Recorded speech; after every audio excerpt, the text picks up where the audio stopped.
Now let's hit on our main focus point for today, and that's about gold's recent move and what beginning investors should do about this what many call a relic of the past. What they should make of it reaching an all-time high, over $3,500 an ounce recently. A little pullback today, but still in a very strong uptrend, and probably, obviously no guarantees, but probably headed towards the $4,000 an ounce mark at some point in the next year or so. Now, the question is, for beginning investors, how do you determine how to get exposure? How much exposure to have? And the timing of it. Well, we'll start backwards. Let's start with the timing. When anything is in an uptrend with fundamentals backing the move, you don't typically want to get very cute with it. Meaning, when something's in a strong, consistent uptrend, like gold has been over the past couple of years, it doesn't really give you an opportunity to get in. It doesn't give you substantial pullbacks. The pullbacks tend to be very modest. And it goes through the first major support level and stops there and turns back around. And that's what gold's been doing for a while now. So the first is, you still buy in dips, but don't expect those dips to be very strong. Expect them to remain shallow. Then it comes to, how do you get exposure? You obviously can go buy physical gold. That typically creates a friction cost of the transaction. You can go buy a gold ETF, like a GLD or an IAU. Or you could buy a gold mining ETF, meaning an ETF, the largest one is GDX. That would be an aggressive way to do it. But you get instant diversification. You have broad exposure to many large mining companies.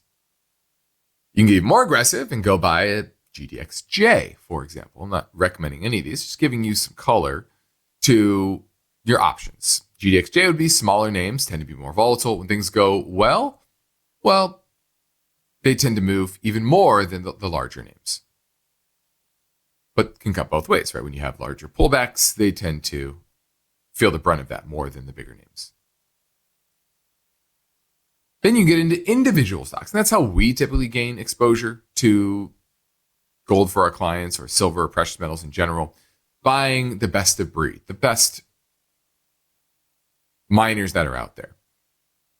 Now that takes work, it takes discipline, it takes understanding of the industry, balance sheets, profitability, leadership, quality of the mines, etc. It takes more work. But obviously, if your work is correct, well, then your upside potential is much greater.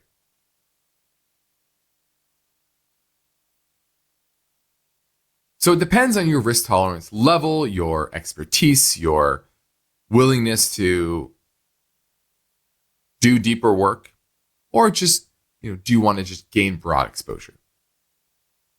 A GLD and IAU, those are just gold, lower volatility, whereas GDX, much higher volatility, and you have to understand it can cut both ways.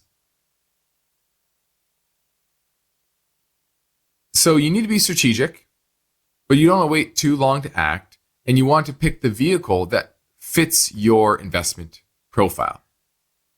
Now, the key here is you want to take action of some kind. You have no exposure, you have to start.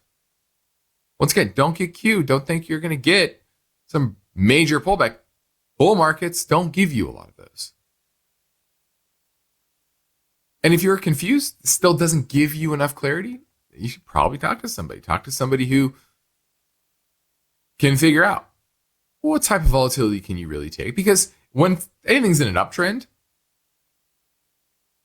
that volatility is not really felt. But it doesn't mean you're not taking that risk. You have exposure to an asset that historically has a certain level of volatility. Just because during the period of time that you've held it, that it hasn't experienced that average level of volatility, doesn't mean that it won't happen. Well, long term, there will be that volatility. You want to make sure you're capable of dealing with that potential volatility.